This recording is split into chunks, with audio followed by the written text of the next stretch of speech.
Hello, everybody, and welcome to the first series on the actual RBL channel. I'm here with Styb, and we are two coaches in the Reddit Battle League, specifically Rocket League. Say hello, do whatever, introduce yourself. Hello everyone, I'm Stipe. I'm coach of Helsinki High Jump Kicks, and apparently I'm here with Marauder now, hosting this, at least this one episode. Yeah, it'll mostly be me. If he wants to come back and do another one, that's fine, but I'm going to try and get different people in on this. This is where we go over the 6 battles for the Rocket League that happened over the week. Basically, just run down the differentials, key plays. Like you'll see on the slide right in front of your faces, it says play of the game. It's supposed to say key plays, but I'm too lazy to create another uniform graphic to do it, so it's just going to say play of the game. And we'll always be doing my battle and my guest battle first, just because they'll be more one-sided and get them out of the way quicker. So I don't want to really dilly-dally any longer to get this video as short and concise as possible. So let's get into the first match. The first match we'll be talking about is, in fact, my match, the Kentucky Crowbats taking on the Dallas Starmies. Stybel, you go first, and then towards the end of your little discussion, I'll put in my thoughts. Okay, so you played against Dallas Stormies. Yes. Which was Grump, I believe, and you brought Mega Scissor, Drapion, Kangaskhan, Dradigan, Galvantula, and Garthitel, while Grump brought Mega Swampert, Politoad, Sylveon, Edmontop, Metacross, and Thunderous. So there was the rain element in the battle, and MVP of the battle ended up being Mega Scissor, while Drapion get the most kills. Mega Scissor having that HP crash to surprise the Mega Swampert, and yeah, it was. I had him as the MVP personally because while he picked up 2 kills, but he also crippled Mega Swampert with that HP grass, and it's set up for Drapion to clean up the last 3 mons, because if Swampert was at anything higher than 30%, Drapion actually anything higher than 35%, Drapion actually couldn't kill at neutral, which is what they would have been at. But my biggest takeaway, my biggest surprise was that Crump only ran 1 fire type move on his entire team, and it was HP Fire on Thunderous. The whole match I was fearing HP Fire on Sylveon or Fire Punch on Hitmontop, but he never had it, and it surprised me, because any one of those moves could have helped him in the long run. One sec while I take care of my dogs. Okay, and yeah, basically Scizor, at the time I didn't know, but Scizor literally walled 5 of his 6 mons. The only mon that didn't wall was Thunderous, and so I just think bad prep put Crump in a position where my Mega pretty much could handle his whole team if I had known his sets beforehand. Like, if we had known each other's sets, I could have easily just made sure Mega Scissor got a 5-0, and there wouldn't be much Crump could do about it. I also feel that Crump wasn't really expecting that with Kangaskhan, which I feel maintain lots of momentum and gain health to your mons. Yeah. Effectively. Yeah, Gothitelle was kind of disappointing on my end. I was calcing something for the next turn, and I just wasn't paying attention, and the timer ran out, because I was going to protect and then switch into something. I was just calcing to make sure what I was going to do was fine and preserve the Goth, because it was a big answer to Metagross, because I could set up on Metagross, but I ended up losing it, and it was pretty unfortunate. So this match could have easily been a 5-0 if I had been paying a little more attention. But unless you have anything else to add to this match, we'll move on to the next match. Alright, the next match is the Miami Dolphins. It's your match, obviously, taking on your team. I don't know how to say the city name, but the High Jump Kicks. So, Helsinki? Yeah, Helsinki. Okay. Sure. I'm bad at that. So, the match was a 3-0 victory for the Miami Dolphins. They brought Zapdos, Mega Venusaur, Slowking, Noivern, Emboar, Cacturn, while you brought Mew, Skarmory, Azumarill, Dragalge, Dugtrio, and Braviary. One key thing I want to figure out is why did you switch Mew out at the on the Emboar? Well, I was fearing Sucker Punch but Yeah. when look it in the end, I think I just didn't prep well enough because Okay. it was obvious in the end that he would have a lot of moves to probably have Sucker Punch to prevent my sweep. So Yeah. Well, that's that. I was just curious as to why you switched out, but I honestly forgot Emboar even got Sucker Punch. This is the second take we're taking at recording this, me personally, and I was like, that was a big thing I talked about. I was like, why did he switch out Mew? And that makes sense. I forgot Emboar got Sucker Punch.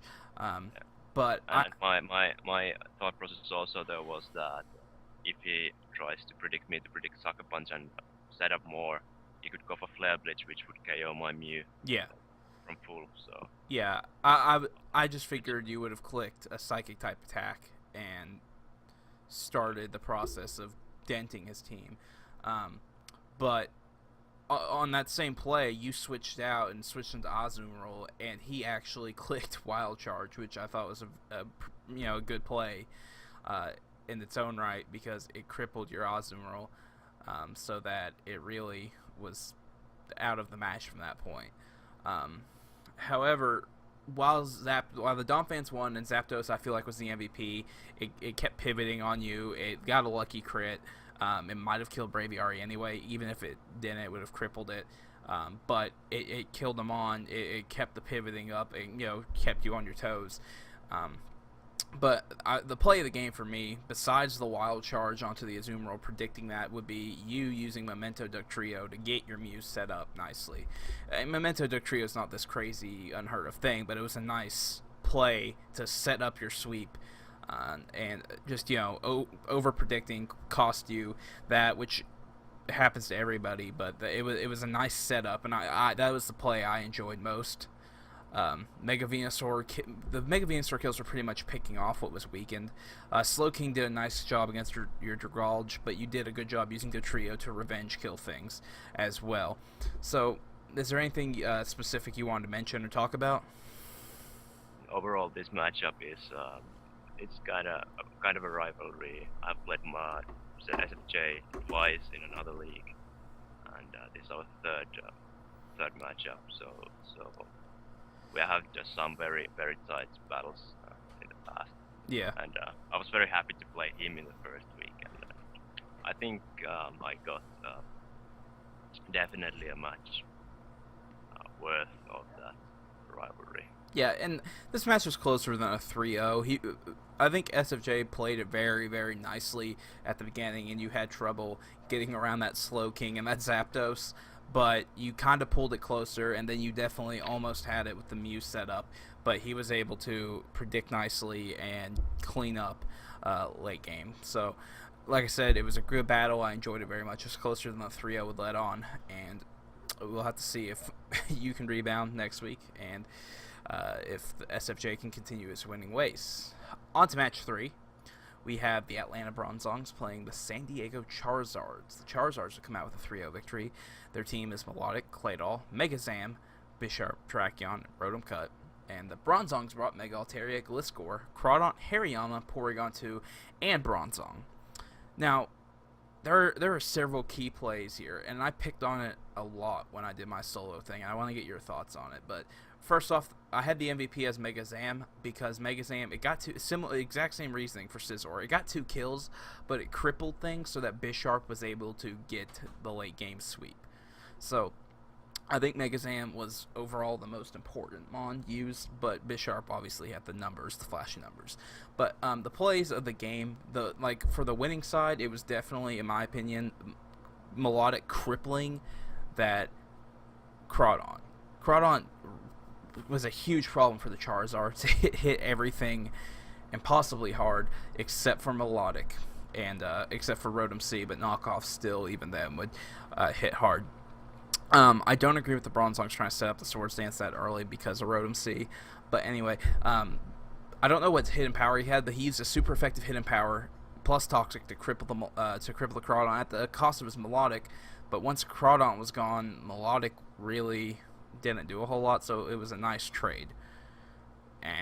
And I just thought it was a nice play from the winners. I have two other plays I want to talk about after I get your thoughts on that whole sequence.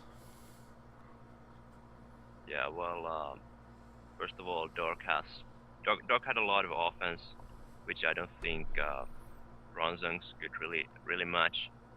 Also, definitely like being able to wall break through that Porygon 2 was kind of a key part of the game.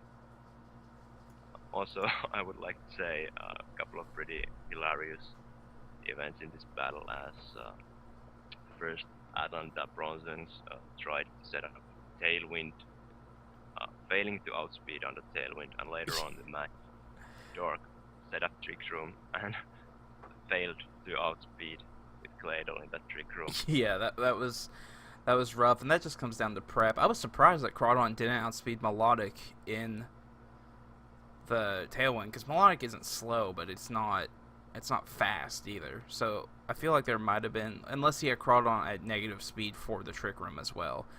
So that could have been why. But it was just, it comes down to prepping, and obviously the Bronzongs had some issues with their speed tiers. But the big things that I think that cost the Bronzong a chance to win it were they had Porygon 2 in on Mega Zam. At that point in the match, Porygon 2 didn't do a whole lot. Mega Zam could kill it. Bisharp would be a problem because knockoff. Terrakion would be a problem. The only thing Porygon 2 was really good for was the Rotom C. So, at this point, he decides to switch out Porygon 2 while Zam is while Claydol is in, I'm sorry, into the Hariyama, and so Hariyama takes like 50% from a Psychic. And I don't know why he did that. At that point, it's better literally just to sack the Porygon and keep your Hariyama healthy, especially with Toxic Orb, so you can do that. That wasn't the big play. That play I could see trying to get some initiative and be, aggressive, but it still wasn't the best play. He should have just, stayed in with Porygon and was firing off Shadow Balls, I believe, and it would have been better. But the big play was he had Altaria in on Mega Zam, and he clicked Hyper Voice, Mega Zam clicked Psy Shock, I believe, and it did 50%. At that point, I don't understand why he risked the roll instead of sacking Bronzong and to get Hariyama in to fake out. Because at that point, he had a Bronzong, which can't beat Bisharp. I guess it could beat Terrakion, depending. It can't do anything to Rotom C, and depending on what Mega Zam's running, it can't beat Mega Zam. So instead of risking the roll, I put sacking on the slide, but I don't mean sacking. I mean he risked the roll.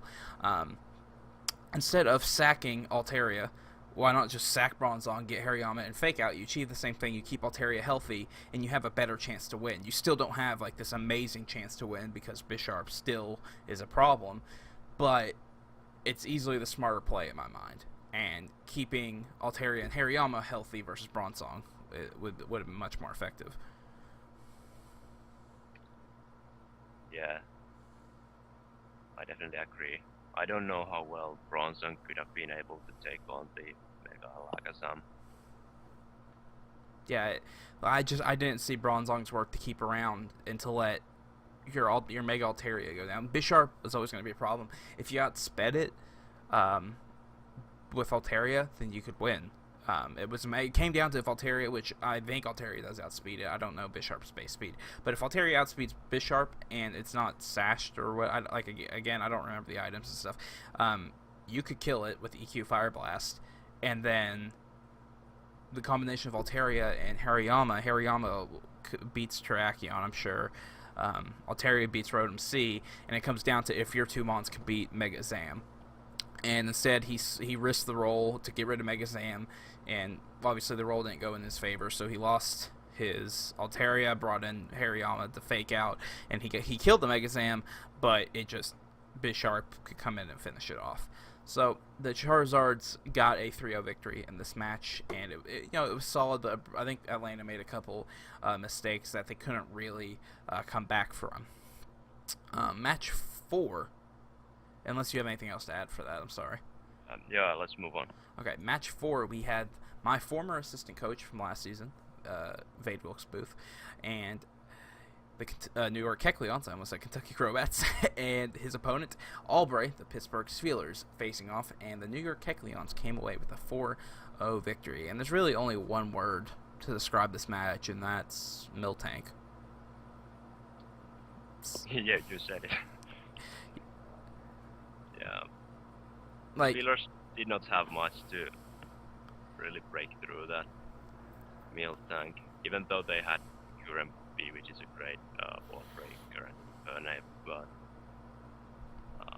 I remember the set, but they definitely weren't able to stop the sweep in the end. Yeah, it was. Vade played it brilliantly, and Albury played around too much. Vade used the passive Mesprit and the passive Registeel to set up 3 or 4 curses on his Miltank.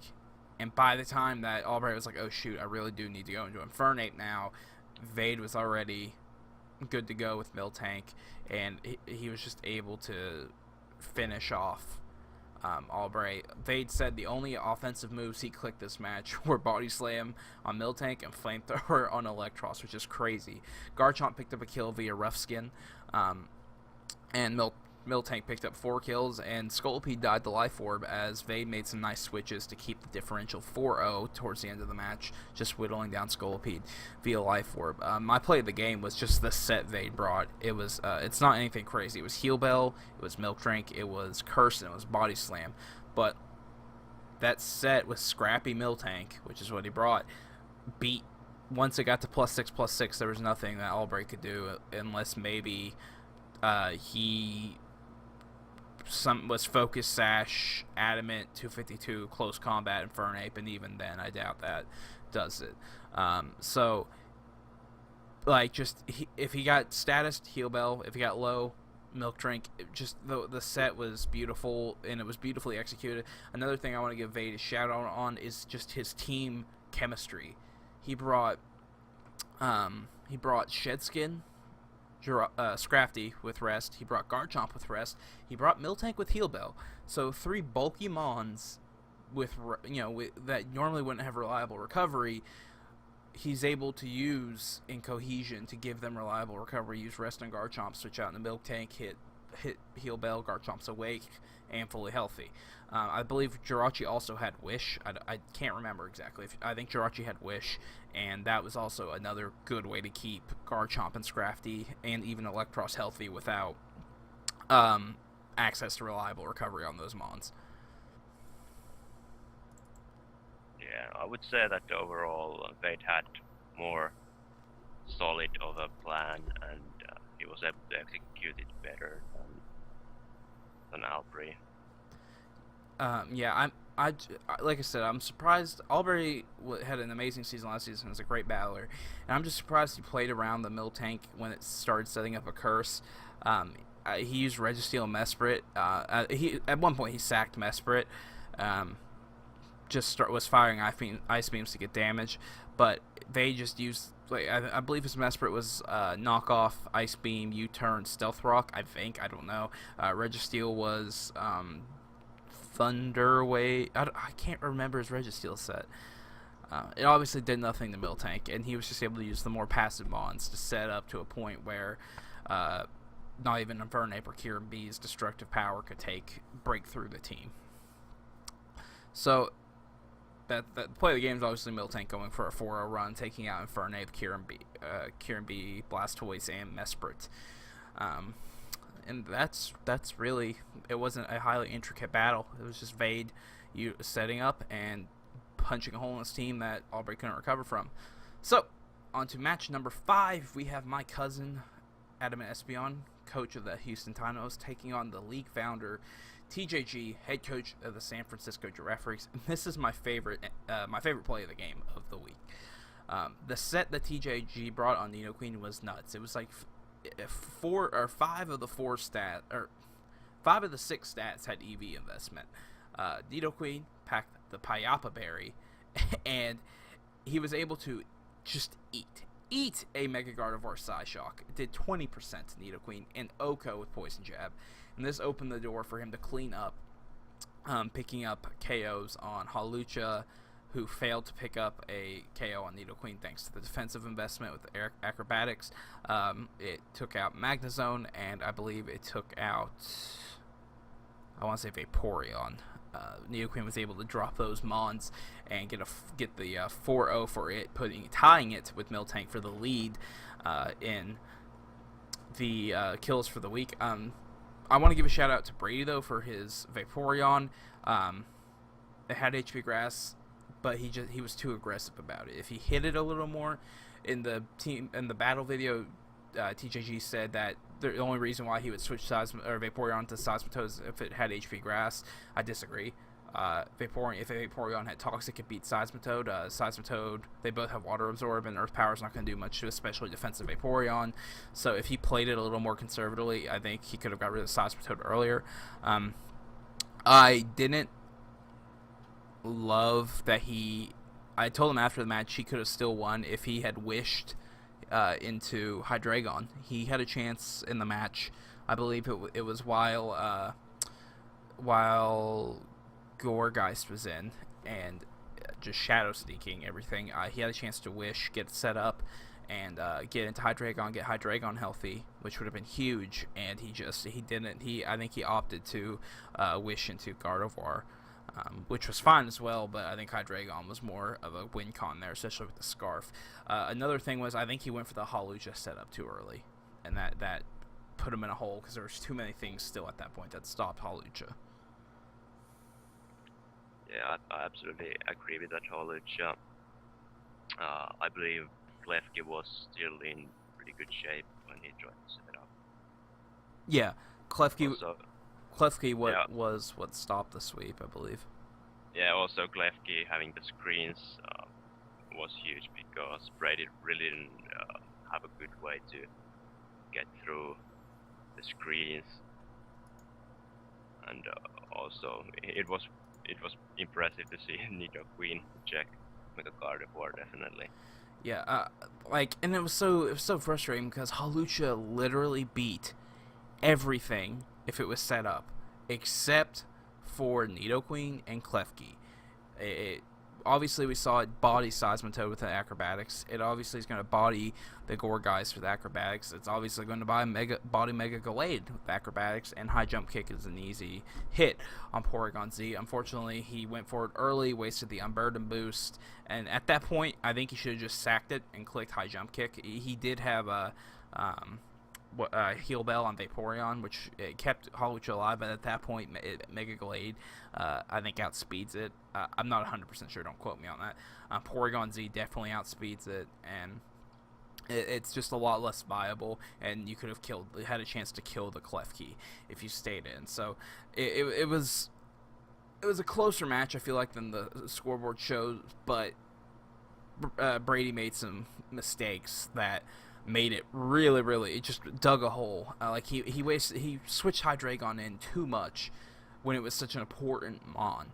Because again, once Klefki was gone, Hydreigon is a huge problem for the Giraffarigs, and he just was switching Hydreigon into who was it? I think it was Seismitoad, way too much. He switched into Gourgeist, and while that's nice, you have a Magnezone, who obviously was not Scarfed, it was a bulkier, maybe Specs Magnezone you could have brought in, and Gourgeist isn't really going to do a lot to a Magnezone. So, Magnezone also is really just going to trap Klefki and, maybe kill Porygon Z. But, Magnezone was probably the least important Mon in this match, and he was preserving that versus preserving Hydreigon.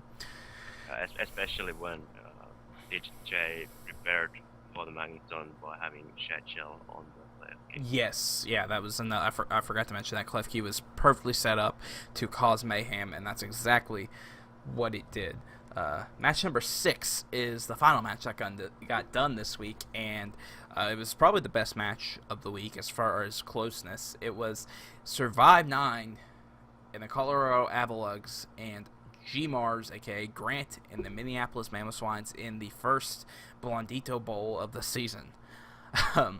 In this match, Grant brought Landorus T, Volcanion, Magneton, Mega Beedrill, Goodra, and Stunfisk, while the Avalugs brought Tauros, Jellicent, Crobat, Cobalion, Weavile, and Roselia. So, Roselia, obviously a surprise. Like, not a surprise, but like, you would think that no one would draft Roselia or anything. Well, Roselia's here. And in this match, it put in work. It got 3 layers of spikes. It tanked some hits I didn't think it would tank. And it was just generally a nuisance for the Mammoth Swines. But obviously the Mammoth Swines are able to play around it and pick up the 2-0 victory. The MVP for me was Yellow Magic, a.k.a. electric type attacks with chances to para. So basically it came down to Jellicent was in against Magneton. Grant clicked Thunderbolt. Jellicent got crit for like 98% damage. That crit really didn't matter. It was a 2-hit KO, and I think Magneton outsped. So Jellicent was always going to get that one Scald off, but it was just the chance that he could have preserved it maybe if he decided to switch into something else was out the window. The next turn, he brought in Weavile, and Weavile got parried off the Thunderbolt. And that was huge. That was very huge, because Weavile still answered Stunfisk. It still answered Goodra. It I believe it outsped Beedrill, so it still answered Beedrill. I don't know the speeds off the top of my head. And obviously Lando T was still around. So it was a huge check to things, and it got parried on a T-Bolt. So it's not really Survive's fault. It was a risk bringing it in there, and he even said afterwards he shouldn't have done it. But the para was huge on that thing. And then later in the match, as Tauros was beginning to click into gear and start sweeping, I don't think Tauros, I think at that point Survive had lost because of Lando, but I'm not sure. Tauros got 2 kills and then clicked return to kill Stunfisk, and it got the static para, and at that point it cemented Survive's defeat. Yeah. Survive obviously got a lot of pressure with those hazards against Grant, but I think one key element to Grant's victory was how well he managed to play against Tauros whenever it came in. Like first he switched out to Magnezone, for his Lando to Magnezone, knowing that Tauros gets ice type coverage, and got that right, and also fishing for that. Yeah, that turn 1 switch was absolutely beautiful, because I know for a fact that I probably would have overlooked it. Like, I just would have probably forgot. It's like, it's just a Tauros. I can U-turn here, get out, and be fine. But Tauros would outspeed Tauros, especially for Scarf. And I'm sure that Ice Beam is the 2-hit KO. Obviously, he'd survive one of run if it wasn't, and it would have put Lando in a horrible, horrible spot. But instead, Grant switches out, predicts the Gen 1 moveset wonkiness of Gen 1 normal types, and goes into a Mon that resist it, and puts Tauros on the back foot, and just set the pace from there. I would also like to give a shout out to the Goodra set, because I'm a huge fan of Goodra in draft form.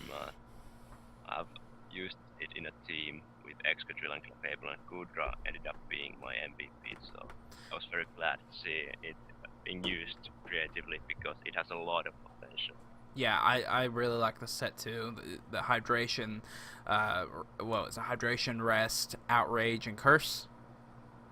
What else? Outrage, curse. I'm forgetting a move.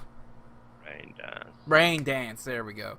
So he was able to heal the health, and it was wonderful. Unfortunately, it didn't get to put in a lot of work, because what was left pretty much checked it, Cobalion. But it was still fun to see attempted, and I was glad to see some more creativity out of the Mammoth Swines. I want to give a shout out to the Roselia, though. It got 3 layers of spikes up and did its job very well. I already gave it a shout out earlier, but wanted to make sure he got its due.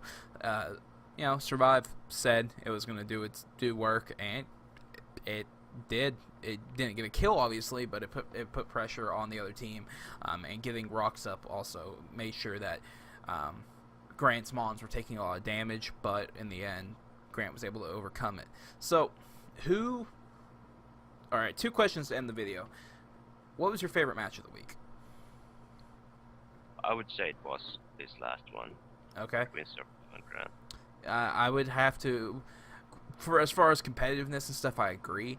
But I think my favorite match was actually the Kecleons and Steelers, just to see Miltank set up and be a monster on offense. So for competitiveness, it was the Grant Survive Blondito Bowl. But for just, wow, what the hell just happened, it was definitely the Kecleons versus Steelers. And what was your, either you can choose your most important Pokemon or your favorite series of plays of the game from this week? Ooh,